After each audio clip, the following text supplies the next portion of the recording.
ये है।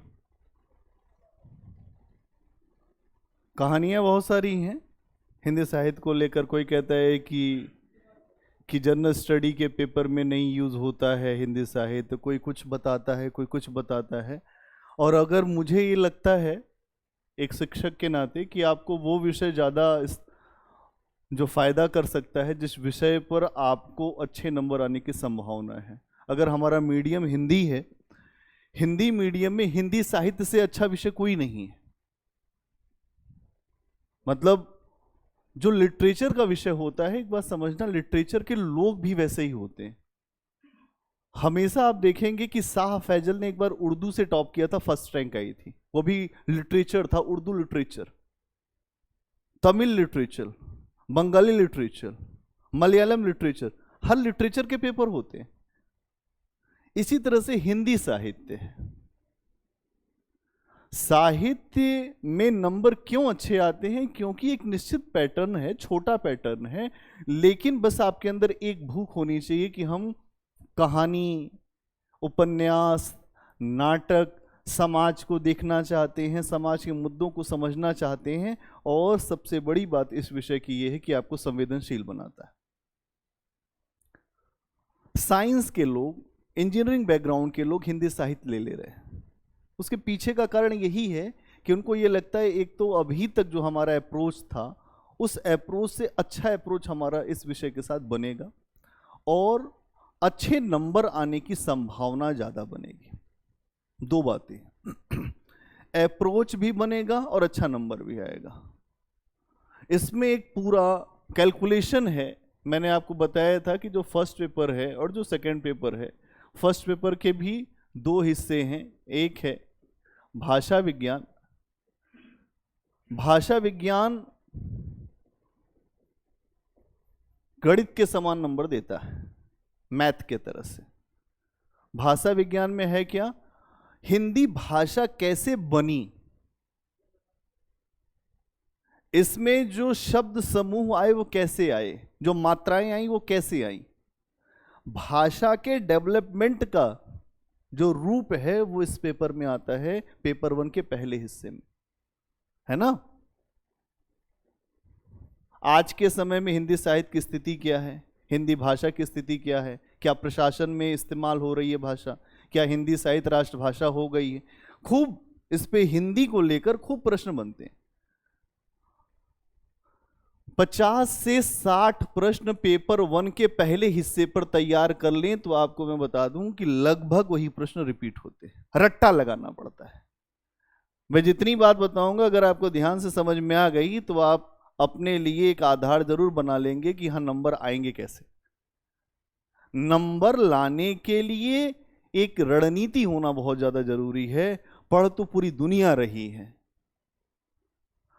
बहुत ज्यादा पढ़ने से बहुत कुछ हो जाता तो एक मजदूर को भी अगर आप देखें बहुत मेहनत करता है, उससे ज्यादा मेहनत आप नहीं करते, हम नहीं करते, लेकिन मजदूर के पास उतनी ही चीजें आती, बहुत थोड़ी सी मेहनत करता है लेबर। और जो बहुत आगे की सोच रखता है वो करता है रणनीति के साथ प्रयास। केवल मेहनत से कुछ नहीं होने वाला। तो भाषा विज्ञान वाले खंड में ये है। और दूसरा हिस्सा क्या है इसी में, पेपर जो 1 में ही हिंदी साहित्य का इतिहास, जिस पे अभी हम चर्चा कर रहे हैं। इस वाले सेगमेंट में लगभग 70 से लेकर 90 प्रश्न अगर हम लिख लें, 100 लिख लें, तो 250 में से, इस जो फर्स्ट पेपर में से लगभग 160 प्लस नंबर लाए जा सकते। 160 नंबर। आप हिंदी माध्यम में थोड़ा सा जो नंबर पे एनालिसिस करिएगा, आप यूट्यूब पे भी देखते ही होंगे, आप उस पर डाल के देख लीजिए। हिस्ट्री से कितने लोग सेलेक्ट हो रहे हैं हिंदी माध्यम में, हिंदी साहित्य से कितने हो रहे हैं, ज्योग्राफी से कितने हो रहे हैं, पॉलिटिकल साइंस से कितने हो रहे हैं, नंबर ऑफ स्टूडेंट। तब आपको समझ में आएगा कि सबसे ज्यादा नंबर ऑफ स्टूडेंट जो है वो हिंदी साहित्य में। उसके पीछे का कारण यही है कि एक बार हमने समग्रता से समझ लिया विषय को तो ये विषय हमें पे कर जाएगा। अगर हम किसी अन्य विषय में 250 नंबर की रेंज को छूते हैं तो यहां हम 280 की रेंज छुएंगे उतनी ही मेहनत पे। तो मैंने आपको बताया कि यहां पर 30 नंबर का मार्जिन अगर आपको मिल जाए तो बहुत बड़ी बात है। और सबसे बड़ा फायदा हिंदी माध्यम में आंसर लिखने का होता है कि आप उत्तर लेखन कैसे करें। हिंदी साहित्य विषय लेने के बाद आपके पास शब्दों में धार आ जाती है, धारदार तरीके से लिखना आप सीख जाते हो। तो धारदार तरीका मतलब क्या होता है? शब्दों का चयन, उनका प्रयोग और अपनी बातों को कैसे प्रस्तुत करना है वो रूप, ये चीज हमें दिखाई देती है। इसको ऑन करो।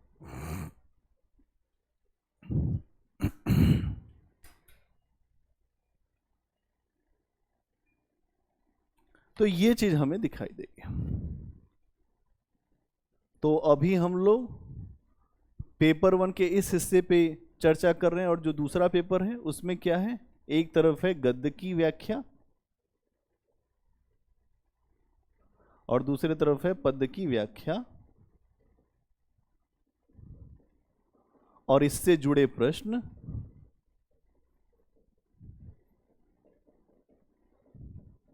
गद्य और पद्य से जुड़े प्रश्न भी पूछे जाते हैं। इसके अलावा नाटक, उपन्यास, कहानी, निबंध, आलोचना आदि। आप इस क्लास में जितने भी बच्चे हैं जिन्होंने भी जो भी चीजें अभी तक मैंने पढ़ाई है आप उनसे पूछ सकते हैं, वो आपको पढ़ा देंगे। कहानी, नाटक और उपन्यास इस स्तर पे पढ़ाया है। मतलब स्तर ये है हमारा पढ़ाने का कि इस पेपर में आपको यहाँ पे जो लोग भी रेगुलर क्लास के हैं वही आपको बता देंगे। हमें समझ बना लेनी है, उसके बाद हमें लिखने का तरीका आ जाएगा। आ रही बात समझ में? बोलो। चलो आज पृथ्वीराज रासो पे चर्चा एक बार रिवाइज करेंगे। पृथ्वीराज रासो, एक बार हिंदी साहित्य के इतिहास में हम लोगों ने क्या क्या पढ़ा है बोलिए। साहित्य किसे कहते हैं? बड़ा अच्छा है। देखिए, साहित्य समाज का दर्पण है। बहुत सारे विद्वान कहते हैं साहित्य समाज का दर्पण है। क्या है? समाज का दर्पण है। आचार्य शुक्ल हिंदी साहित्य के भीष्म कहे जाते हैं। क्या कहे जाते हैं? भीष्म। भीष्म ने कहा है कि साहित्य समाज की संचित जो वृत्तियां हैं उनका प्रतिबिंब है। इसका मतलब थोड़ा आसान करूं, साहित्य समाज के जो लोगों के भीतर होता है उसको प्रस्तुत कर देता है। साहित्य भावनाओं के प्रस्तुतिकरण का नाम है। इसीलिए साहित्य को पढ़ने वाला व्यक्ति हमेशा ऐसा होता है जो थोड़ा संवेदनशील होगा। साहित्य ऐसे व्यक्ति के लिए बिल्कुल बोरिंग हो जाएगा जो मक्खी पे मक्खी बिठाता है मैथमेटिक्स की तरह से। ऐसे लोगों के लिए साहित्य का विषय नहीं है, उनके लिए विज्ञान का विषय है। मैथमेटिक्स नहीं है साइंस। साहित्य जो है, आप ऐसा नहीं, इसका मतलब ये भी है कि जो लोग मैथमेटिक्स के भी हैं लेकिन उनके मन में थोड़ा समाज को लेकर एक अलग भावना है, अलग सोच है, वो लोग बिल्कुल रख के सफल भी हो रहे हैं। ये हमारा एक विद्यार्थी अंकुर पटेल IITian है, तो ऐसा नहीं है। लेकिन अब उसकी इंटरेस्ट जोन में भी है ना। अब आपका इंटरेस्ट जोन नहीं है, आपने ले लिया विषय। अगर आपने फिर उसके बाद विषय ले लिया तो क्या हमारा मन नहीं लगता साहब। आपका जब तक मन नहीं लगेगा तब तक आपको नंबर नहीं मिलेगा, सीधी सी बात ये है। और इंटरलिंक करना, जैसे इतिहास में मैंने आपको बताया था कि हर चीज इंटरलिंक होती है, वैसे ही साहित्य में भी है। आचार्य शुक्ल ने यह बताया कि साहित्य समाज की संचित जो वृत्तियां हैं उनका प्रतिबिंब है। मतलब साहित्य में वो विषय होंगे जो लोगों के लिए एक तो लोक रंजक और दूसरा होगा लोक मंगल। साहित्य का काम भैया यही है दो, एक तो मनोरंजन, लोकरंजक का मतलब होता है मनोरंजन, और दूसरा होता है कल्याण।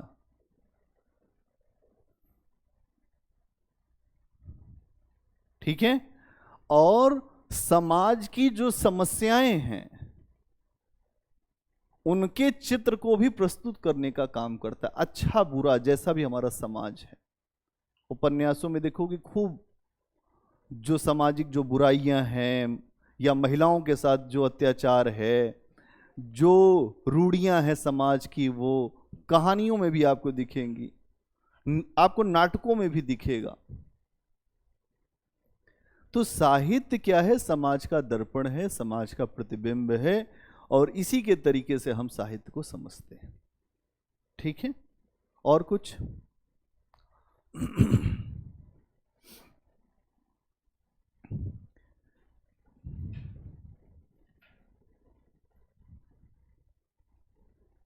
हिंदी साहित्य के इतिहास में अभी तक हमने क्या क्या पढ़ा है प्रेम? एक तरफ से बताओ, और अपना फोन साइलेंट करो जिसका भी है। क्या क्या पढ़ा है?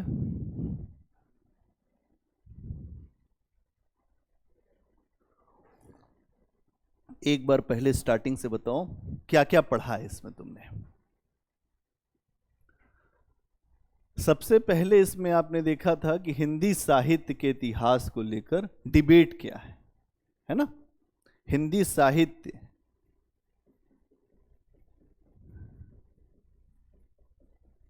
साहित्य का इतिहास कैसे बना या कैसे निर्मित हुआ, पहली बात तो यही है ना? इस पे हमने ये देखा था कि विद्वानों की बहुत सारी धाराएं हैं जिससे ये माना गया कि हिंदी साहित्य का इतिहास ऐसे बना। आचार्य शुक्ल जैसे विद्वान ये मानते हैं कि जो धार्मिक साहित्य है वो हिंदी साहित्य के इतिहास का हिस्सा नहीं है। क्या मानते हैं? आचार्य शुक्ल, आचार्य रामचंद्र शुक्ल, एक नाम याद रखना, कभी भूलना मत। आचार्य रामचंद्र शुक्ल, ये भीष्म हैं, मतलब इनको कोई हरा नहीं पाया, जो कहते हैं वही सही होता है। आचार्य शुक्ल हिंदी साहित्य का इतिहास नाम की एक पुस्तक लिखते हैं, और इसके बाद ये माना जाता है कि साहित्य के इतिहास में जो कुछ भी विषय थे, जो कुछ भी सोच थी, वो सोच हमारे सामने बदलती है। और हमने एक बात देखा था कि आज के समय में साहित्य क्यों पढ़ा जाना चाहिए, क्यों समझा जाना चाहिए। तो सबसे पहला टॉपिक हमने बताया था हिंदी साहित्य की प्रासंगिकता और महत्व, है ना? इसमें एक बात और कर लो, हिंदी साहित्य की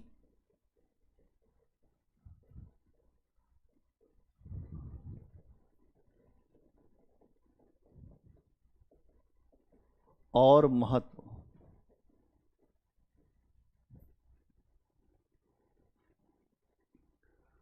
अब इस पे अभी हम आगे चर्चा करेंगे, पहले इसकी बात समझ लो कि हिंदी साहित्य के इतिहास को लेकर आचार्य शुक्ल का ये मानना था कि हिंदी साहित्य में ऐसे लोगों को साहित्य का हिस्सा नहीं माना जाना चाहिए जो लोग धार्मिक साहित्य लिख रहे थे, जो धर्म से जुड़ा साहित्य लिख रहे थे।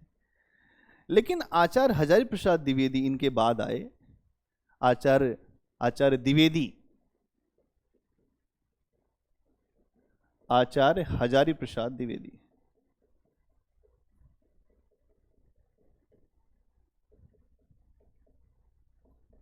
आचार्य हजारी प्रसाद द्विवेदी ने कहा कि भाई ऐसा नहीं है शुक्ल जी, आप भी आचार्य, हम भी आचार्य, आपने भी अध्ययन किया, हमने भी अध्ययन किया, और जब हम अध्ययन करते हैं तो हमको ये समझ में आता है कि अगर हम हिंदी साहित्य से संतों का बाहर कर देंगे, जो उनके द्वारा जो कुछ भी रचा गया है, तो पूरा हिंदी साहित्य के भक्ति काल को बाहर करना पड़ेगा।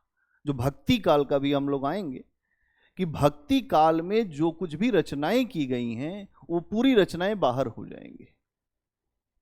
इसलिए हमें यह देखना होगा कि साहित्य का महत्व क्या है, और उसके समय जब ये लोगों के द्वारा जो लिखा गया उसमें कौन कौन से विषय उठाए गए। अगर विषय उठाए गए हैं ठीक, तो उन्हें हम हिंदी साहित्य का हिस्सा मानेंगे। इसीलिए हम देखते हैं कि आचार्य द्विवेदी के आने के बाद सिद्ध साहित्य, नाथ साहित्य, जैन साहित्य, ये सारे एक धर्म विशेष से जुड़े हैं। कौन कौन से? सिद्ध साहित्य, नाथ साहित्य और जैन साहित्य। इन्होंने कहा कि ये सब भी साहित्य के ही हिस्से हैं, और जो नाथ साहित्य है और जो सिद्ध साहित्य है, इन्हीं का असर आपको कबीरदास पे दिखाई देगा। एक बात ये और भी कहते हैं आचार्य द्विवेदी, ये कहते हैं कि कोई भी चीज अगर होती है तो परंपरा पर आधारित होती है। क्या होती है परंपरा? मतलब ये कहते हैं कि कोई भी चीज डेवलप होगी तो यहां से ऐसे ऐसे डेवलप होगी। उदाहरण देता हूं, इन्होंने कहा, आचार्य शुक्ल ने कहा कि भारत में भक्ति काल जो है, भारत में भक्ति काल की शुरुआत इसलिए हुई, आचार्य शुक्ल कह रहे हैं, ध्यान रखना, दिमाग में इधर उधर मत कर देना। आचार्य शुक्ल कह रहे हैं कि भारत में भक्ति काल की शुरुआत इस्लाम के आक्रमण के कारण हुई। मतलब ये कह रहे हैं कि कोई घटना हो रही है, उस घटना के परिणाम स्वरूप भारत की जनता के पास ईश्वर की आराधना करने के सिवा और कुछ बचा नहीं था, इसलिए यहां भक्ति नामक एक विशेष अवधारणा सामने आती है। आचार्य शुक्ल कह रहे हैं।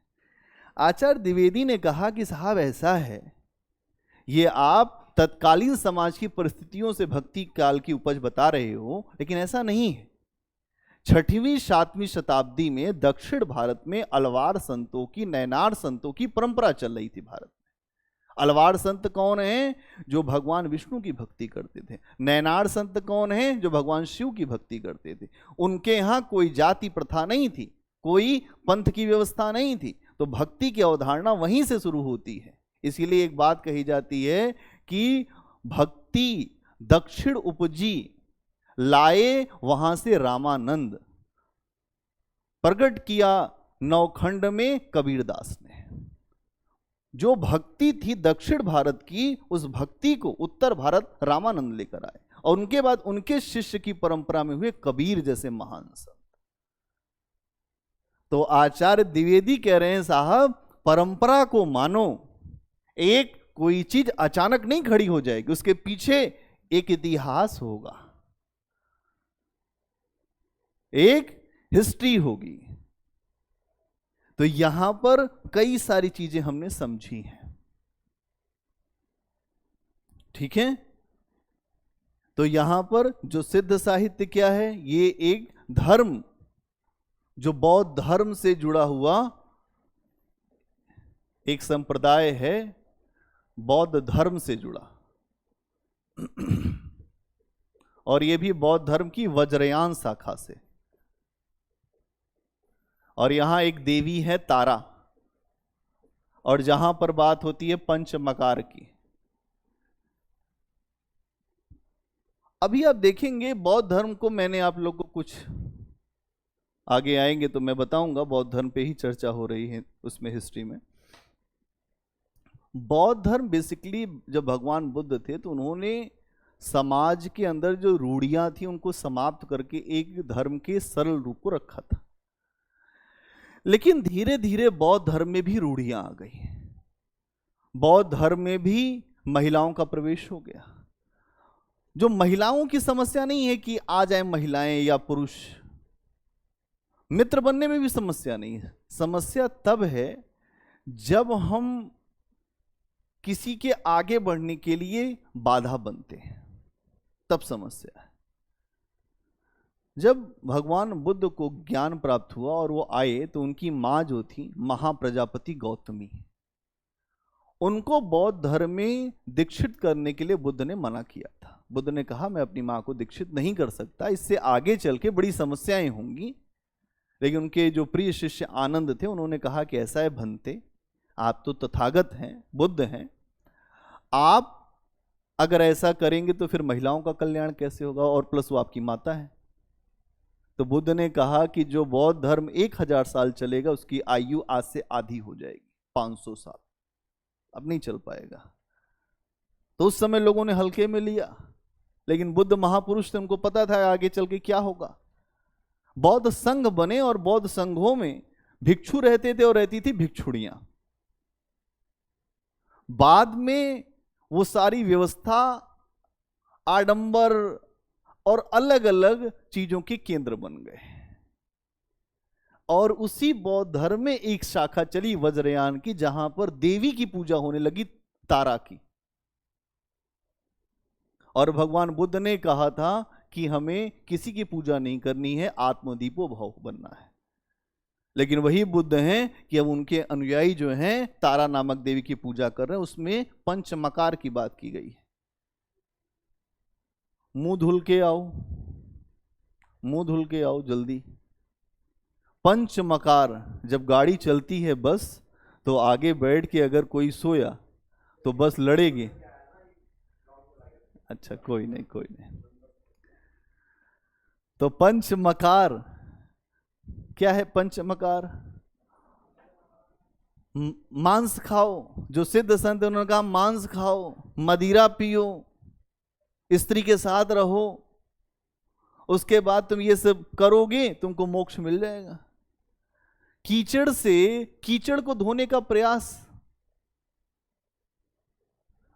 आप देखेंगे कि जो भी सत्पुरुष हैं, संत हैं, उनके लिए इन सारी चीजों का निषेध किया गया है। लेकिन अगर आप इस तरह की शाखा में, वज्रयान शाखा में आप इस तरह की चीजों को देख रहे हैं, तो कहीं ना कहीं बुद्ध के दर्शन से ये लोग भटके हुए लोग हैं। तो सिद्ध साहित्य में आप देखेंगे कि महिलाओं के साथ एक उपभोगवादी सोच रखी गई और उन्हें उसमें अपनी मुक्ति में साधन बनाया गया।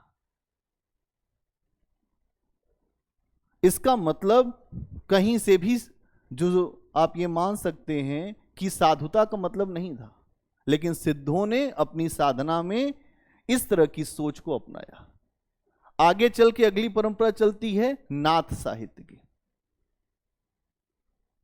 जो नाथ साहित्य की परंपरा है वो क्या है? उसमें यह कहा गया कि महिलाएं त्याज्य हैं, एकदम छोड़ दो। इस जगह अत्यधिक अपना लिया गया, यहां अत्यधिक छोड़ने की बात कर दी गई। कोई मतलब नहीं महिलाओं से।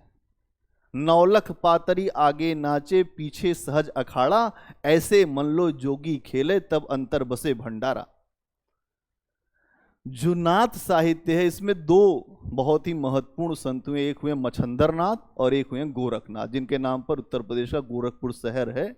और उसी जो परंपरा के ही अभी उत्तर प्रदेश के मुख्यमंत्री हैं महर्षि योगी आदित्यनाथ। अब आप समझिए वही नाथ परंपरा है। ये नाथ परंपरा जो है बड़ी, एक तो आप ये देखेंगे कि इनके यहाँ कोई भी वर्ण व्यवस्था को ये लोग नहीं मानते हैं, जाति पाति को नहीं मानते। और इन्होंने कहा कि हमें मुक्ति चाहिए तो हमें अपने आप को निरोध करना पड़ेगा, मन का निरोध करना पड़ेगा। और मन का निरोध करने के लिए आत्मसंयम करना पड़ेगा। आत्मसंयम पर बल दिया कि आत्मसंयम करें हम तो मन का निरोध हो। लेकिन इनके यहाँ एक बात हुई कि महिलाओं को लेकर बहुत रेडिकल सोच रखी गई कि महिलाओं से बिल्कुल बात नहीं करनी है, ये नहीं करना है, वो नहीं करना है। और इनके खुद गुरु, जो गोरखनाथ के गुरु थे मच्छंदर नाथ, वो खुद फंस गए थे जाके। मतलब मच्छंदर नाथ गए तो श्रीलंका के पास में एक कोई महारानी थी, उसने हनुमान जी को सिद्ध कर रखा था। उसने कहा कि ये तो बढ़िया योगी है। उसके बाद वो उसी जगह रहने लगे। अब जब गोरखनाथ को पता चला कि हमारे जो गुरु ही फंसे हुए हैं, तब वो वहां पहुंचते हैं। उसके बाद यही एक पद कहते हैं कि जाग मच्छंदर गोरख आया। जागो मच्छंदर नाथ, गोरख आ गया है। उस महिला ने हनुमान जी को सिद्ध कर रखा था, तो वो तुरंत हनुमान जी खड़े हो गए, ऐसा है मैं नहीं जाने दूंगा। तो उन्होंने कहा ऐसा है कि मैं गोरखनाथ हूं, हल्के मत लेना हनुमान जी, मेरी साधना बहुत अच्छी है और मैं शिव स्वरूप हूं। तो हनुमान जी ने कहा ऐसा है, ले जाओ अपने गुरु को। ये स्थिति हुई, मतलब अलग हटने का भाव। तो यहां आप ये देखेंगे कि हिंदी साहित्य में इसी तरह से हम लोग धीरे धीरे हर काल विशेष के बारे में आता है। क्या प्रश्न क्या आएगा? अगर मैं आपको कुछ प्रश्न बताऊं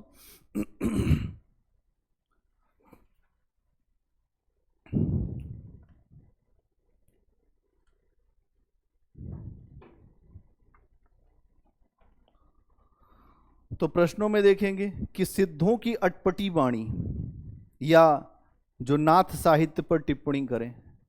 ऐसे ही मैं आपको लेक्चर दूं, अपने आप आपको समझ में आ जाएगा कि नाथ साहित्य में क्या है, उसी पर टिप्पणी कर देना।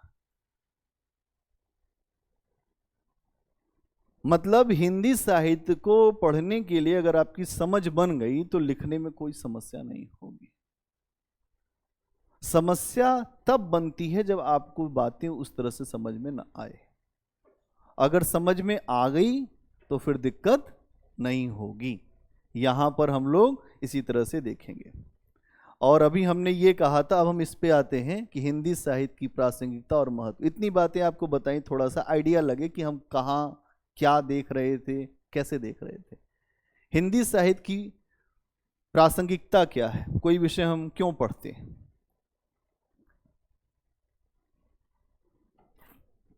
क्यों पढ़ते हैं बताओ? सबसे बड़ी बात है कि इसका पहला मूल्य है हिंदी साहित्य का कि आपको संवेदनशील बनाना, मानव को संवेदनशील बनाना।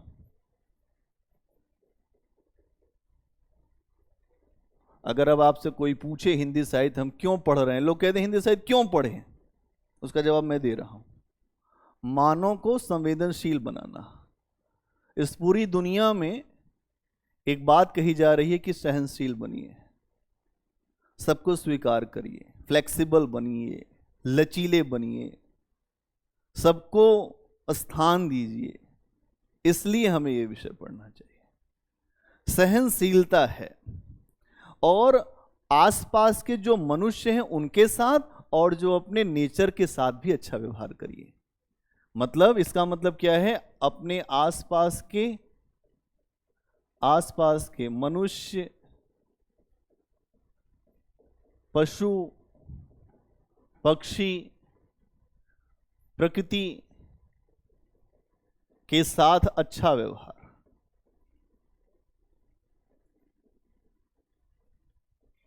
क्या करिए?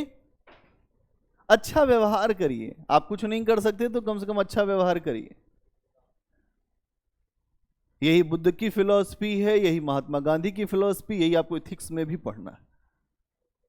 कोई विषय इंटरलिंक होता है, लोगों को कुछ पता नहीं है, ऊपर ऊपर सब समझते हैं।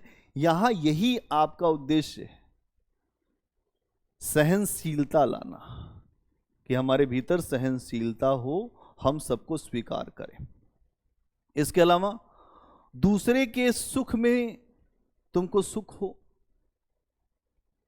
अगर दूसरा व्यक्ति हंस रहा हो तो आपको भी अच्छा लगता हो, लेकिन यहां दुनिया में ऐसा है नहीं। अगर दूसरा हंस रहा है तो अगला व्यक्ति ये सोचता है ये कैसे रोए।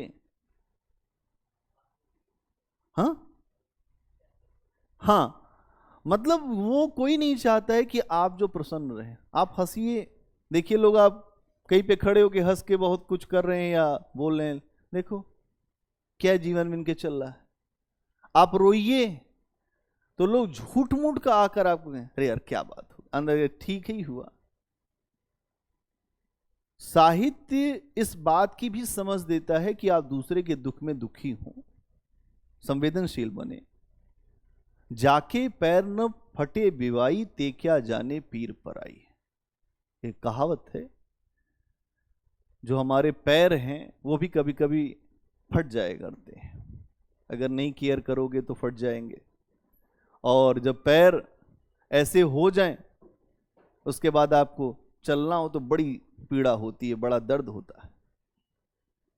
और लोग कहते हैं कि बड़ा उनको चोट लग गई है।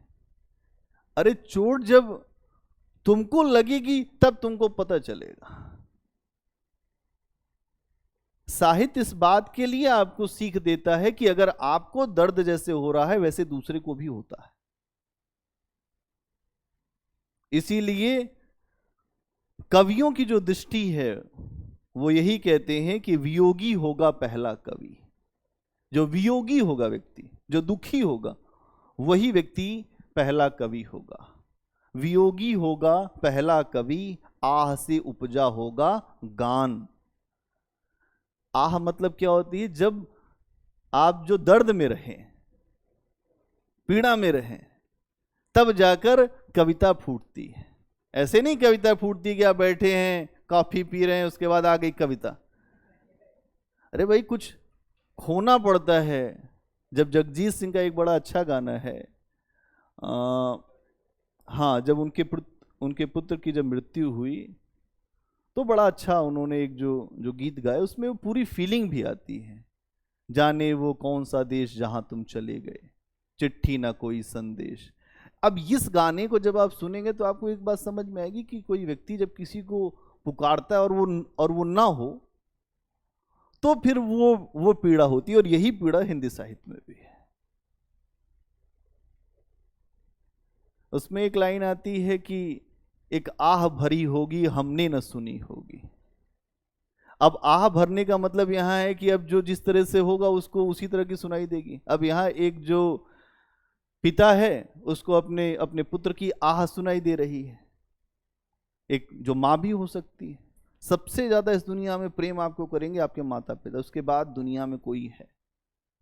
बाकी तो सभी जो नशे हैं वो उतर जाते हैं, मोह माया ही है। और एक जो वास्तविक प्रेम है वो है आपके माता पिता का। वो आपको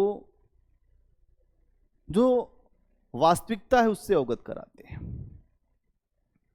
तो वियोगी होगा पहला कवि, आह से उपजा होगा गान, और निकलकर आंखों से बही होगी कविता अनजान। तब कोई कविता निकलती है, कोई चीज निकलती है। ठीक है, इसके अलावा और क्या है? प्रगतिशीलता। हमें साहित्य एक बात सिखाता है, प्रगतिशील हो, जड़ मत बनो।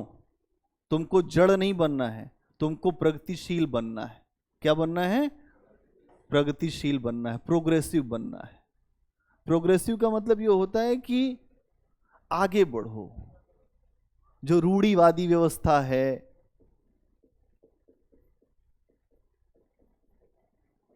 जो रूढ़िवादी व्यवस्था है उसका विरोध करना।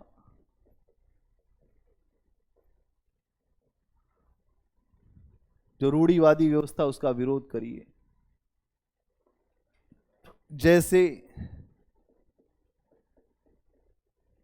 जैसे जाति व्यवस्था, धार्मिक रूढ़ियां,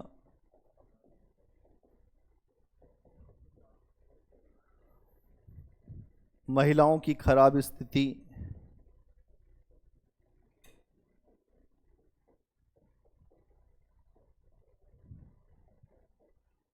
अशिक्षा,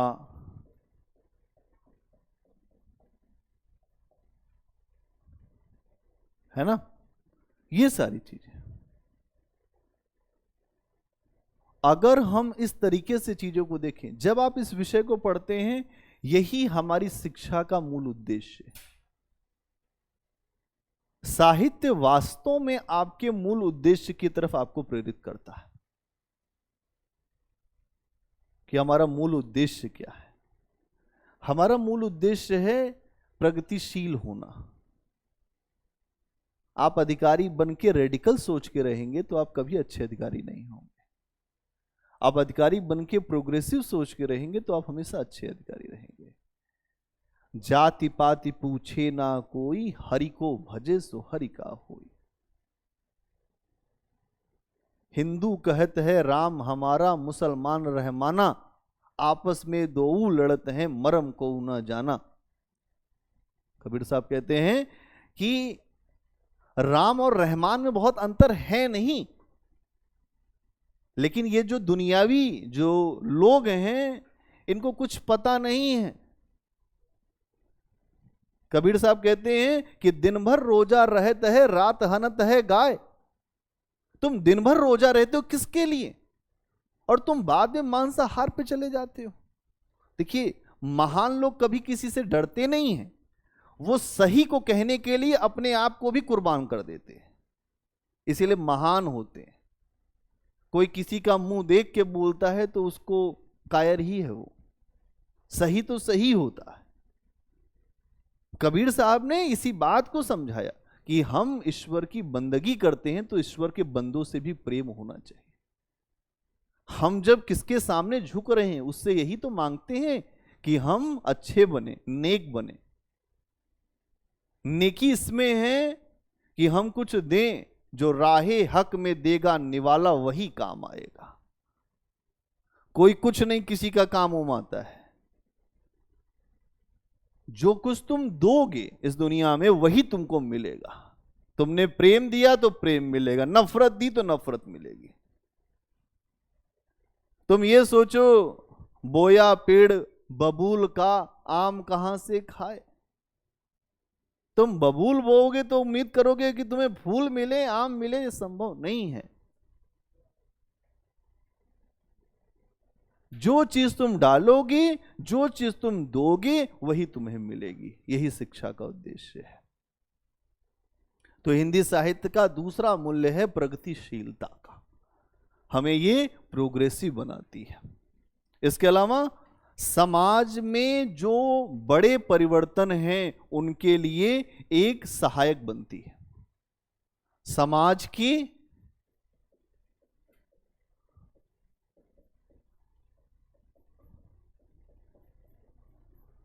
बड़े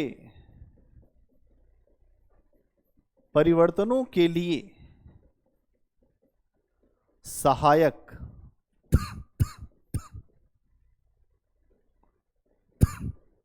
बनती है, या उन परिवर्तनों के लिए सक्रिय सहयोग देती है।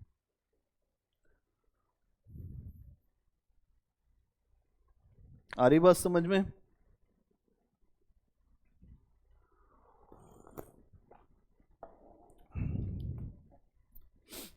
इसका मतलब क्या है? समाज में जहां जहां जल रुका हुआ है, जहां जहां रूढ़ियां हैं, जहां कोई कुछ बोलने वाला नहीं है, चाहे वो महिलाओं पे या दलितों पे, वंचितों पे, अल्पसंख्यकों पे, साहित्य उस पर भी आवाज उठाता है। कलम के सिपाही होते हैं ना यहाँ। इनका काम यही है कि जो संजीदा विषय हों समाज के, उन विषयों को उठाया जाए और उसके लिए परिवर्तन की उत्प्रेरणा की जाए, परिवर्तन का आधार बनाया जाए। और जब ये परिवर्तन होंगे तो फिर समाज में जो रुका हुआ जल है, जो सड़न है, अगर आपने देखा होगा कि तालाब का पानी अक्सर बदला जाता है, देखा है? क्योंकि जब वो बहुत दिन तक रुका रहता है तो बदबू आने लगती है, सड़न हो जाती है। हजारों साल की वर्ण व्यवस्था भारत की, हजारों साल का हमारा जो संघर्ष आप देख रहे हैं कि अलग अलग धर्म जातियां लड़ रही हैं, कहीं उच्च बनाम निम्न है, कहीं हिंदू बनाम मुस्लिम है, कहीं मुस्लिम बनाम ईसाई है, कहीं यहूदी बनाम ईसाई है। अरे पूरी दुनिया लड़ रही है यार। अरे लड़ने के आगे भी तो कुछ है कि जो पूरी जन्नत यहीं मिल जाएगी लड़के ही। कौन समझाए? जब हम पुस्तकों के आधार पर एकदम लाइन बाय लाइन चलने लगते हैं तब समस्याएं होती हैं। क्योंकि जो पुस्तकें हजारों वर्ष पहले लिखी गई या उनमें जो चीजें हुई, जब ईसा का समय था तो ईसा चलते थे गधे पर। क्या आज समय है ईसा ऐसा समय चल रहा है कि ईसा चलेंगे गधे पर? जो बातें उस समय लिखी होंगी वो बातें क्या उसमें अपडेशन नहीं होना चाहिए? ये समस्या है। इसीलिए अपने अंतःकरण की आवाज सुननी चाहिए। अगर आपको समझ में ना आए कुछ, तो अपने हृदय में बैठे उस ईश्वर को समझना चाहिए जो तुम्हारे भीतर बैठा है। तो यहां इसी चीज को देखिए कि समाज के अंदर जो भी बड़े परिवर्तन है उसके लिए प्रेरणा, चाहे शोषण हो रहा उसके खिलाफ की कुछ बातें उठती हैं। जैसे सदियों से ठंडी बुझी आग सुगबुगा उठी, मिट्टी सोने का ताज पहन ठलाती है, सिंहासन खाली करो की जनता आती है। ये बात उस समय कही गई जब आप देखेंगे कि इंदिरा गांधी इमरजेंसी लगाती हैं, और इमरजेंसी के बाद भारत के जो लोकतंत्र प्रहरी थे, जिन्होंने लोकतंत्र को बचाने के लिए अपने आप को कहा कि भाई देश में अब देश को आज़ादी मिली, अब ऐसे अधिकार के छीनने वाले लोग नहीं बचने चाहिए, चैलेंज किया गया बहुत सारे नेताओं के द्वारा, और ये कहा गया कि भाई सिंहासन खाली करो की जनता आती है, राख से हम उठेंगे, हमारी राख लड़ेगी। क्यों? क्योंकि देश की आज़ादी का इतिहास ऐसा रहा है कि हमने बड़ा संघर्ष करके आज़ादी पाई है, मौलिक अधिकार हमें मिले, हमारे लिए बहुत सारे ऐसी आवश्यकताएं हैं कि अगर उनको कोई छीनेगा तो हम उसके खिलाफ लड़ जाएंगे। ठीक है, ये चीज आपको दिखाई देगी। इसके अलावा आदर्श समाज के लिए एक प्रतिमान भी प्रस्तुत करता है साहित्य, कि समाज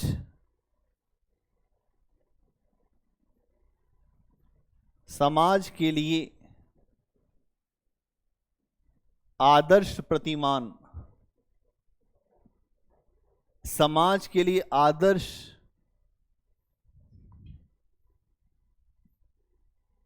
प्रतिमान का निर्धारण, कि समाज कैसा होना चाहिए। ये भी चीज हम देखते हैं कि हर समाज अच्छाइयों के दौर से, बुराइयों के दौर से गुजरता है। कुछ ऐसा समय होता है जब समाज बहुत अच्छा चलता है, कुछ ऐसा समय होता है जब समाज बहुत रूढ़ियों का शिकार होता है। साहित्य ये कहता है कि हमें नैतिक मूल्यों, नैतिक आदर्शों को अपने समाज में हमेशा स्वीकार करना चाहिए। जो नैतिक मूल्य हैं, नैतिक आदर्श हैं, उसे स्वीकार करेंगे तो साहित्य है, तभी हमारे समाज में रहने का मतलब है। नैतिक मूल्य, नैतिक आदर्श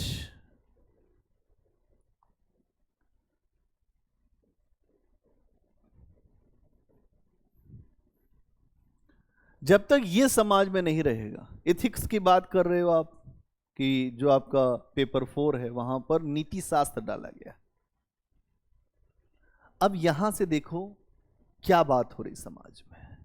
साहित्य ये कहता है कि आपको नैतिक मूल्य की जरूरत है, आपको नैतिक मूल्य, नैतिक आदर्श, जो आपके आदर्श हैं कि समाज कैसा होना चाहिए और हम किस तरह के समाज में रहे हैं, अभी हमारा समाज कैसा है और आगे हम कैसा समाज बनाना चाहते हैं।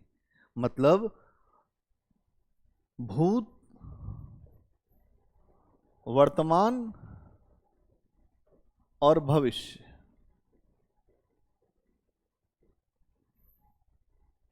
में हम क्या चाहते हैं।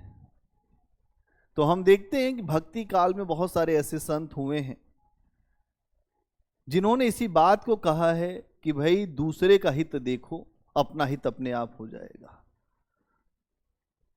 तुलसीदास जी कहते हैं, परहित सरिस धर्म नहीं भाई, परहित सरिस धर्म नहीं भाई, परहित सरिस धर्म नहीं भाई। दूसरे के हित से बड़ा कोई धर्म इस दुनिया में है ही नहीं। भारत में यह परंपरा रही है कि हरिश्चंद्र ने अपने पुत्र का दान दे दिया, राजा शिवी ने एक कबूतर के लिए अपने मांस का दान दे दिया, राम ने अपने पिता के वचन के लिए राज छोड़ दिया। यहां छोड़ने का भाव है भारत भूमि में। और हम कई हजार वर्षों से चल रहे हैं। परहित सरिस धर्म नहीं भाई। अगर दूसरे के हित के लिए अगर हमें आगे बढ़ना हो, उसमें हमारा नुकसान भी होता तो कोई समस्या नहीं है। परहित सरिस धर्म नहीं भाई, पर पीड़ा नहीं अधिमाई। पर पीड़ा सम नहीं अधिमाई। पर पीड़ा सम नहीं अधिमाई।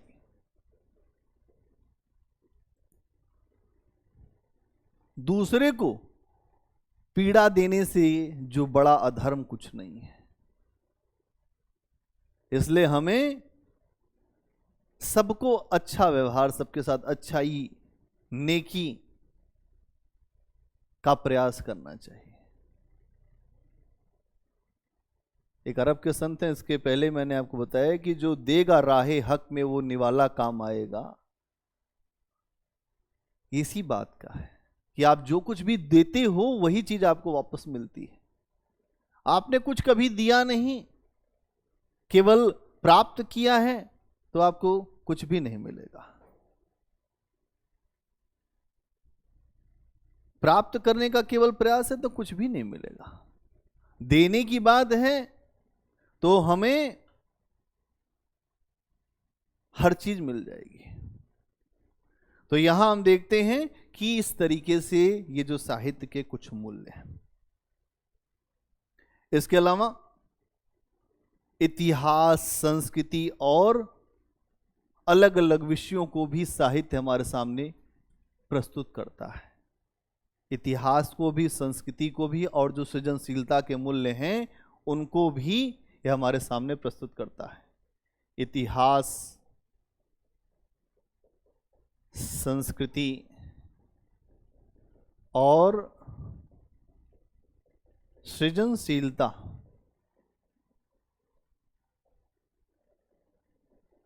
के मूल्यों को भी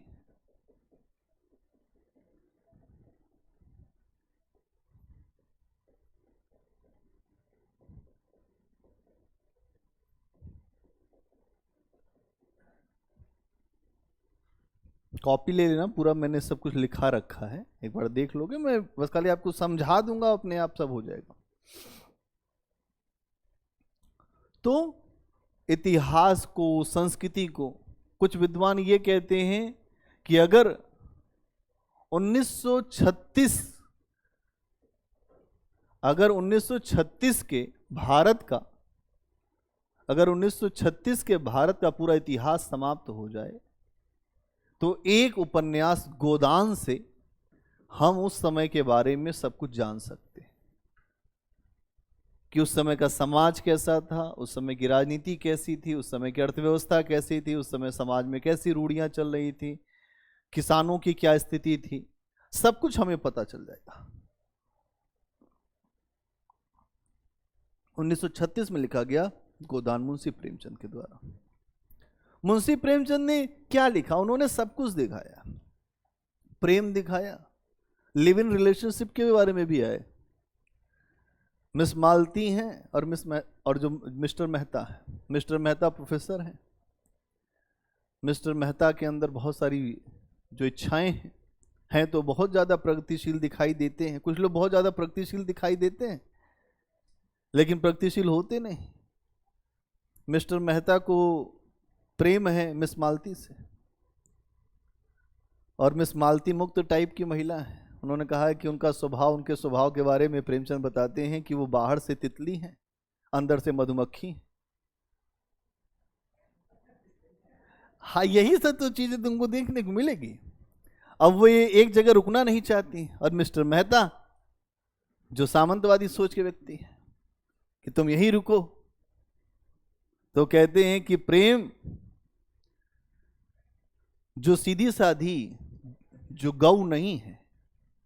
प्रेम क्या है? सीधी सादी गऊ नहीं है, एक खूंखार शेर है जो अपने शेर पर, जो अपने वो शिकार पर किसी और की नजर नहीं पड़ने देता। मालती इस बात से इतना ज्यादा भड़की कि बाद में उसने एकदम विवाह करने से भी मना कर दिया। कहा यार तुम्हारे साथ बड़ा खतरा है। जो रियल में यही मानसिकता है ना। उन्होंने कहा कि अगर अगर मेरे शिकार पर किसी ने नजर डाली, या तो मैं उसे मार दूंगा या अपने आप को मार लूंगा। ये प्रोफेसर है, ये प्रोफेसर है। तो गोदान अगर आप देखें तो उसी के बारे में बात हो रही कि 1936 का अगर पूरा इतिहास समाप्त हो जाए तो एक उपन्यास गोदान से आप उस समय के भारत में आर्थिक समस्याओं पर, आर्थिक समस्या या राजनीतिक समस्या, सामाजिक समस्या, धार्मिक समस्या, हर समस्या पे इस पे आवाज उठाई गई। तो साहित्य में जो विषय उठाए जाते हैं वो समाज से उठाए जाते हैं। तो ये है हिंदी साहित्य की जो प्रासंगिकता, हम क्यों पढ़ें। ठीक, ये इसका मूल है।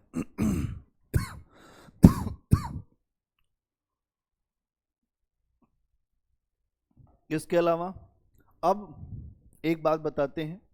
इतनी बात समझ गए कि नहीं समझ गए, बोलो क्या समझे।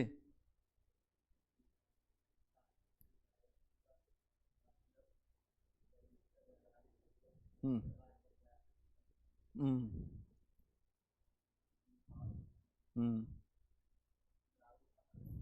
हम्म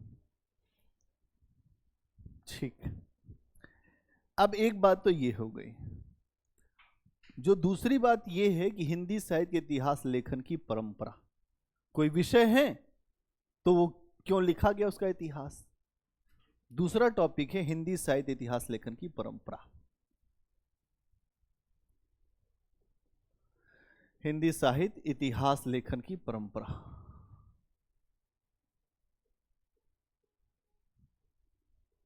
अरे वो कहाँ गया एक जो तुम्हारे साथ आया था। हाँ, अच्छा अच्छा अच्छा, कोई नहीं कोई नहीं कोई नहीं। हिंदी साहित्य इतिहास लेखन की परंपरा।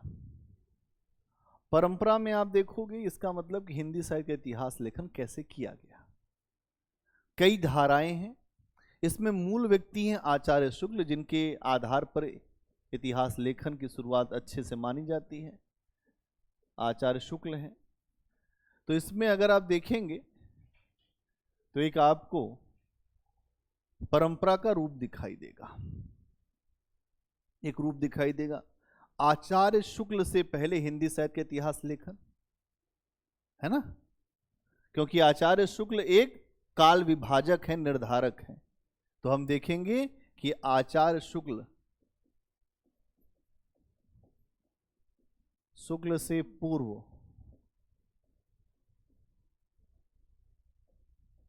इतिहास लेखन किसका, हिंदी साहित्य का। इसके बाद फिर हम आएंगे आचार्य शुक्ल, आचार्य शुक्ल के काल में इतिहास लेखन। फिर आचार्य शुक्ल के बाद, है ना, आचार्य शुक्ल के बाद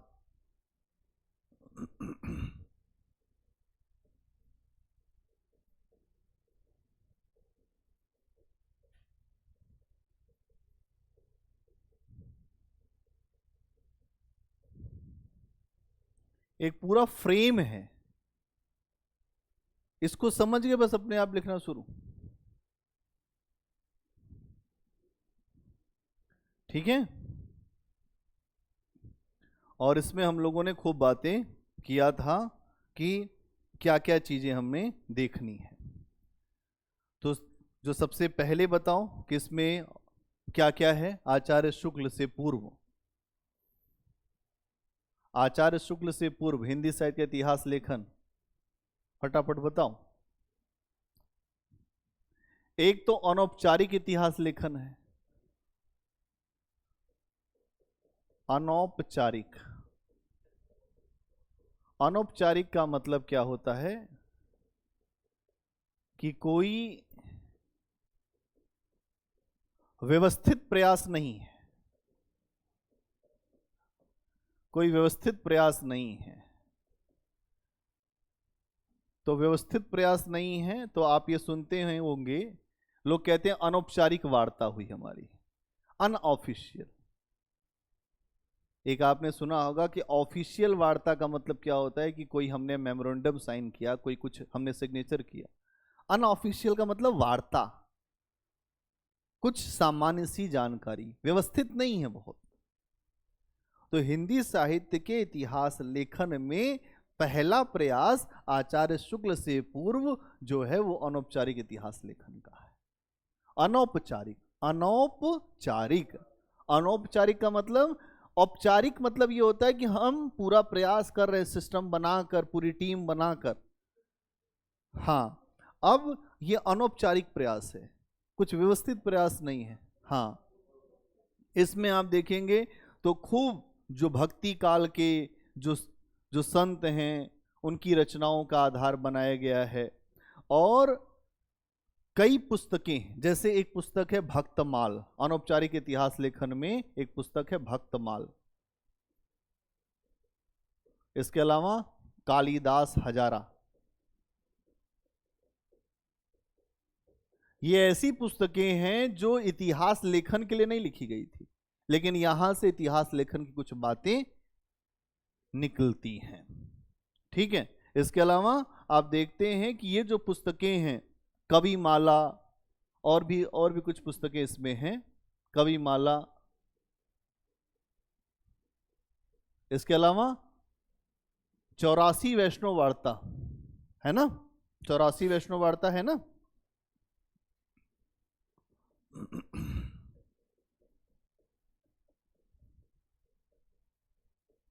अब अगर आपसे ये क्वेश्चन पूछा जाए, आचार्य शुक्ल पूर्व में अनौपचारिक इतिहास लेखन पर टिप्पणी करें, तो 3-4 पुस्तकें, उन पुस्तकों में क्या विषय है, और 2 लाइन ये लिखेंगे कि हिंदी साहित्य के इतिहास लेखन में आचार्य शुक्ल से इतिहास लेखन की परंपरा की शुरुआत मानी जाती है। और उसके पहले अगर हम इतिहास लेखन देखें तो उसमें 2 प्रकार की धाराएं दिखाई देती हैं, एक अनौपचारिक इतिहास लेखन की और एक औपचारिक इतिहास लेखन की। आइए चर्चा करते हैं अनौपचारिक इतिहास लेखन की। इस काल में इतिहास लेखन के लिए कोई व्यवस्थित प्रयास नहीं दिखाई देता। हमें इस समय भक्ति संतों के कुछ जो रचनाओं की जानकारी मिलती है, जैसे भक्तिमाल, कालिदास हजारा, 84 वैष्णवमाला, कविमाला आदि। अब इनके बारे में भी मैंने कुछ लिखवा रखा है, इन पुस्तकों के बारे में। ये है तरीका ये है लिखने का, जो अभी मैंने बोल के आपको बता दिया। अगर ये तरीका समझ में आएगा तो लिखना आएगा। ठीक है। इसके अलावा औपचारिक इतिहास लेखन है। औपचारिक मतलब कि अब थोड़े बहुत प्रयास होने लगे।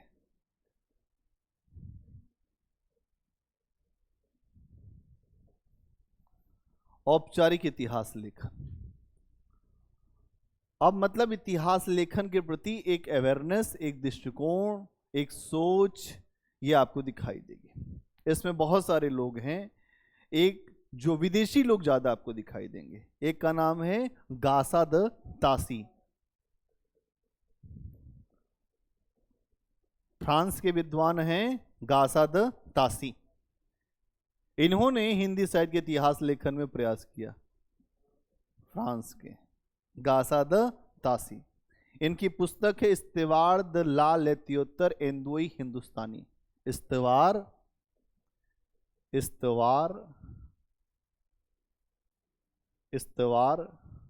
द ला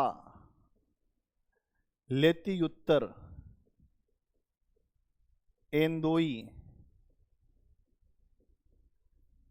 हिंदुस्तानी।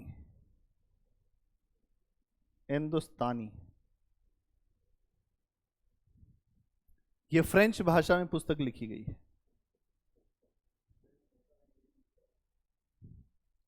हिंदी के बारे में उनको पूरी जो यहाँ के कवि हैं उनके बारे में जानकारी उनको हुई, तो जो जिस भाषा में जानता है उसी भाषा में लिखेगा। इसके अलावा आप देखेंगे इस समय और भी कई लोग हैं, जैसे मौलवी करीमुद्दीन, इन्होंने भी हिंदी साहित्य के बारे में लिखा। मौलवी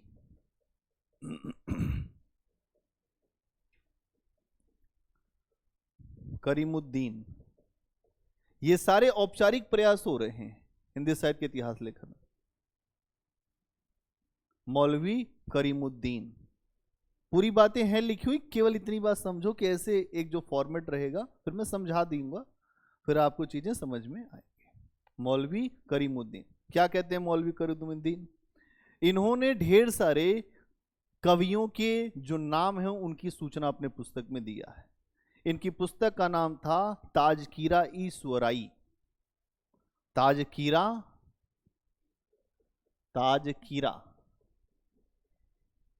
ई सुवराई, ताजकीरा ई सुवराई, ये पुस्तक लिखा इन्होंने। और इसमें अगर आप देखेंगे तो यहां पर खूब सारे जो हिंदी साहित्य के कवि हैं उनकी सूचना दिया, और ये काल क्रम के अनुसार इसमें जो कवियों की सूचना दी गई थी, किसके अनुसार दिया गया था? ये एक बहुत अच्छी बात थी, काल क्रमानुसार। और इसके पहले अगर आप देखेंगे जो ये वाली पुस्तक थी एंदोई हिंदुस्तानी, ये हुई थी वर्ण क्रमानुसार। ये जो पुस्तक थी इसमें वर्ण के अनुसार लिखा गया था, वर्ण क्रमानुसार। आपस में आप लोग एक साथ जो बैठकर, जो लोग नए हैं आपस में डिस्कशन कर लेना, क्या क्या है एक दूसरे को बताओ, एक दूसरे को समझाओ, तो आपके दिमाग में चीजें बैठ जाएंगी। ठीक है। इसके अलावा एक और व्यक्ति हैं जो औपचारिक इतिहास लेखन में जिनका बड़ा नाम है, उनका नाम क्या है? शिव सिंह सेंगर। क्या नाम है? शिव सिंह सेंगर।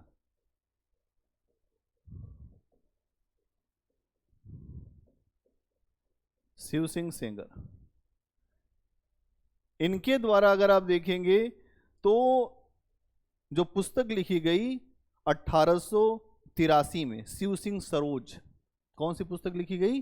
शिव सिंह सरोज। शिव सिंह सरोज, इसमें लगभग 1000 कवियों के बारे में, 1000 कवियों के बारे में उनकी जीवनियां, उनकी कविताएं इन्होंने लिख के सामने रखा। हाँ, खोजबीन के इधर उधर से ढूंढा, 1000 कवियों की कविताएं और उनकी जीवनी, कहाँ जन्मे, क्या हुआ, ये सारी चीजें अपनी पुस्तक शिव सिंह सरोज में लिख के दिखा दिया। आज हम लोग आंसर नहीं लिख पाते, ये लोग इतना बड़ा बड़ा काम कर जाते नहीं। हाँ, कि उन्होंने क्या लिखा। इनके यहां भी अगर आप देखेंगे तो इन्होंने जो नाम लिखे हैं कवियों के, वो वर्णक्रम के अनुसार लिख दिए हैं, है ना? वर्णक्रम के अनुसार लिख दिए हैं कि पहले ए नाम वाले, फिर बी नाम वाले, फिर सी नाम, फिर डी, ऐसे वर्ण क्रमानुसार लिख दिए हैं। इसीलिए इनके यहां इतिहास बोध कमजोर है। अरे भाई, अल्फाबेट के आधार पे आप इतिहास कैसे लिख सकते? अगर मेरा नाम लिख लीजिए कि जो मोहन है और मैंने स्टार्टिंग में लिखना शुरू किया, तो आप मुझको सबसे पीछे लिख दोगे, जैसे वर्ण क्रम में। तो सबसे अच्छा तरीका क्या होता है? काल क्रम। इस काल में ये लोग हुए, इस काल में ये लोग हुए, बाद में चल के इसी पर ही इतिहास हिंदी साहित्य का लिखा जाएगा। ठीक है। 1000 कविताएं भी उनकी जो निकाली, जो लोग थे, 1000 कवियों की कविताएं प्लस उनकी जीवनियां, इन्होंने ये बताया कि ये लोग हैं। इसके बाद एक व्यक्ति है जॉर्ज ग्रियर्सन। जॉर्ज ग्रियर्सन बहुत बड़ा नाम है हिंदी साहित्य में। हाँ, जॉर्ज ग्रियर्सन, ये औपचारिक लेखन में ही चल रहा है। George George Grierson. George Grierson, George Grierson को देखोगे तो ये 1888 में लिखने का प्रयास इनके द्वारा किया गया, और ये हिंदी साहित्य के इतिहास को लिखने का पहला परिपक्व प्रयास माना जाता है, एक मैच्योर प्रयास माना जाता है। तो 1888 में पहला परिपक्व प्रयास माना जाता है। जैसे जब कोई बच्चा धीरे धीरे ऐसे चलता है, फिर ऐसे चलता है, फिर ऐसे चलता है, ऐसे मतलब धीरे धीरे वो एक स्थिति में आता है, वैसे हिंदी साहित्य के इतिहास लेखन में भी जो प्रयास हुए, धीरे धीरे धीरे धीरे प्रयास करते करते जॉर्ज ग्रियर्सन तक आते आते एक आपको परिपक्वता दिखाई देती है, एक आपको बेहतर अप्रोच जो दिखना शुरू हो जाता है। ठीक है, इनकी पुस्तक का नाम क्या है? The modern vernacular literature of northern Hindustan. The modern vernacular the modern vernacular literature of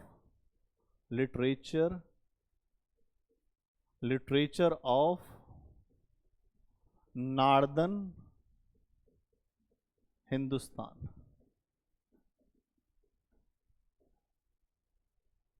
the modern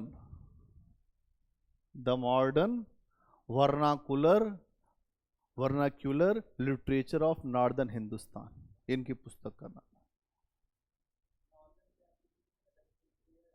नहीं, उत्तर भारत के ही कवियों के बारे में पूरा, बेसिकली इसमें ज्यादा फोकस क्या रहेगा, उत्तर भारत के जो कवि हैं उनके बारे में, उनकी रचनाओं के बारे में पूरा सूचना देंगे।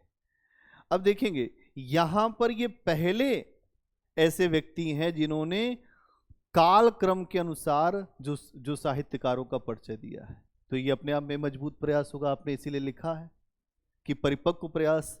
तो ये पहले ऐसे व्यक्ति हैं जिन्होंने काल क्रम के अनुसार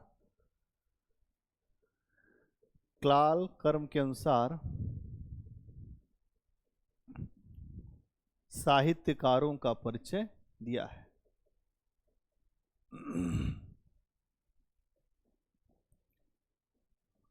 काल क्रम के अनुसार साहित्यकारों का परिचय दिया, पहली बात तो ये। इसके अलावा अगर आप देखेंगे, काल विभाजन और उसके नामकरण का भी प्रयास किया कि किस काल को किस काल तक बांटा जाए, फिर उसका नामकरण क्या होना चाहिए। काल विभाजन और नामकरण भी, काल विभाजन कैसे हो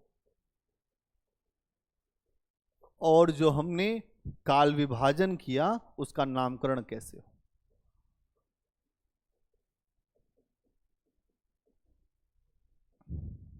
ये दो बातें, काल विभाजन कैसे किया जाए इसका भी प्रयास, और उसके बाद जो काल हमने अलग अलग किए उसका नामकरण कैसे हो, ये बात आपको समझनी पड़ेगी। इन्होंने ये कहा कि जो सबसे पहला काल है वो काल है चारण काल। क्या कहा? चारण काल। फिर अगला काल इन्होंने बताया वो काल है मुगल काल। पहला काल क्या बताया? चारण काल। चारण कौन होते थे? चारण और जो भाट कवि होते थे, राजाओं के दरबार में रहते थे, कविताएं लिखते थे, जैसे चंदर बरदाई, जैसे बिहारी, बहुत सारे ऐसे कवि थे, है ना। अमीर खुसरो भी दरबार में ही रहते थे। तो जो दरबार में रहने वाले लोग थे उनको कहा गया था चारण और भाट। तो जॉर्ज ग्रियर्सन ने जब हिंदी साहित्य के इतिहास को देखा तो उन्होंने कुछ हिस्से बांटे। कहा पहला काल क्या है? चारण काल। फिर दूसरा काल क्या है? मुगल काल। और फिर इसके अलावा उन्होंने बताया 18वीं शताब्दी के भारत में कंपनी शासन। 18वीं शताब्दी 18वीं शताब्दी का कंपनी शासन। अब आप अपने से समझिए कि जो सबसे अच्छा समय होगा वो ये वाला यही समय होगा जब आएगी कंपनी, क्योंकि जब भी कोई व्यक्ति आता है तो अपने आप को महान बता के दिखाता है और दूसरे कालों को बहुत अच्छा नहीं बताया जाएगा। एक सोच यहाँ पर ये भी दिखेगी। ठीक है, इन्होंने कहा कि भाई कि जो संस्कृत है, फारसी भाषा है, और जो प्राकृत है वो हिंदी से अलग है। संस्कृत, प्राकृत और फारसी हिंदी से अलग है। ये बात बहुत ठीक है नहीं, लेकिन अब इन्होंने ये बात कही है। इन्होंने कहा है कि फारसी भाषा हो, संस्कृत भाषा हो या जो प्राकृत भाषा हो, वो हिंदी साहित्य से अलग भाषा है। हिंदी साहित्य अलग है और ये अलग है। ठीक है, और इन्होंने सबसे पहले इस बात को रखा कि जो हिंदी साहित्य में भक्ति काल है वह स्वर्ण काल है। सबसे पहले इन्होंने ही रखा, जो जॉर्ज ग्रेसन ने, इन्होंने कहा भक्ति काल स्वर्ण काल है। हिंदी साहित्य में भक्ति काल स्वर्ण काल है। और बाद में आप देखेंगे इसी पे ही पूरी डिबेट चली, यहां भक्ति काल स्वर्ण काल है। इन्होंने यही समझा कि भक्ति काल में जितनी चीजें यहां दिख रही हैं भारत में, ये बहुत अद्भुत हैं और इस काल को हम स्वर्ण काल मान सकते हैं, कह सकते हैं। ठीक है, हाँ, इंग्लैंड। ठीक है, अब इन्होंने ये कहा कि भाई एक बात यहां समझिएगा, बहुत अच्छी बात। इन्होंने कहा कि भक्ति काल स्वर्ण काल है, और भक्ति काल भारत में क्यों आया ये तुम नहीं समझ पाए। भक्ति काल इसलिए आया कि ईसाइयत का असर था। ईसाइयत के प्रभाव से भारत में भक्ति आई। वाह, बहुत अच्छा। हाँ, अभी इसके पहले आचार्य शुक्ल ने कहा था कि इस्लाम के आगमन के कारण भक्ति आई। इन्होंने कहा ऐसा है कि आचार्य शुक्ल आप भी अभी आगे आएंगे, ये इनके पहले हैं आचार्य शुक्ल से। हाँ, ये अभी उनसे पहले के हैं। अभी तो आप ये देख रहे हैं आचार्य शुक्ल से पहले हिंदी साहित्य के इतिहास लेखन में। तो इन्होंने कहा ईसाइयत का प्रभाव है, इसलिए भारत में भक्ति काल की शुरुआत होती है ईसाइयत के कारण। ठीक, और इन्होंने कहा कि भारत में जो विद्यापति हैं उनकी कविताओं में जो श्रृंगार दिखता है वो कुछ भी गलत नहीं है। इन्होंने कहा एक बात कि विद्यापति की पदावली में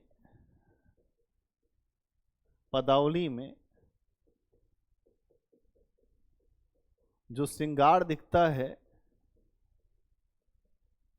है वो आध्यात्मिकता से है जुड़ा हुआ, आध्यात्मिकता से जुड़ा है। और जब हम विद्यापति को पढ़ते हैं तो वहां पर खूब अध्यात्म के साथ साथ और भी चीजें दिखती हैं।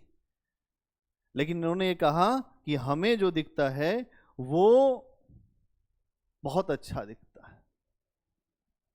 फिर जॉर्ज ग्रेसन ने ये कहा कि ये जो विद्यापति हैं ये पूरे यूरोप में जितने कवि हुए हैं उनसे बेहतर है। कहा यूरोप में भी ऐसा कवि मैंने नहीं देखा, पूरे यूरोप के कवियों से भी बेहतर है।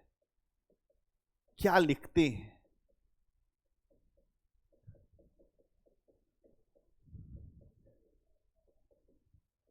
मतलब मंत्रमुग्ध हैं, वो मंत्रमुग्ध हैं। जैसे इन्होंने देखा, कहा विद्यापति कवि नहीं, ये महान पुरुष हैं। और विद्यापति जब लिखते हैं तो उन्होंने कहा कि जितने बेचैन कृष्ण थे उतने ही जो राधा भी उतनी ही बेचैन थी, उतने ही कृष्ण भी बेचैन थे प्रेम में। हे सखी देखल एक अपरूप, ऐसे व्यक्ति के बारे में मैंने ये सुना है कि केवल जो सपने में ही सोच सकते हैं, ऐसा व्यक्ति है कृष्ण। इसके अलावा एक सखी ये कहती, हे सखी पूछत अनुभव मोय, जय प्रीत अनुराग बखानत तिल तिल नूतन होए।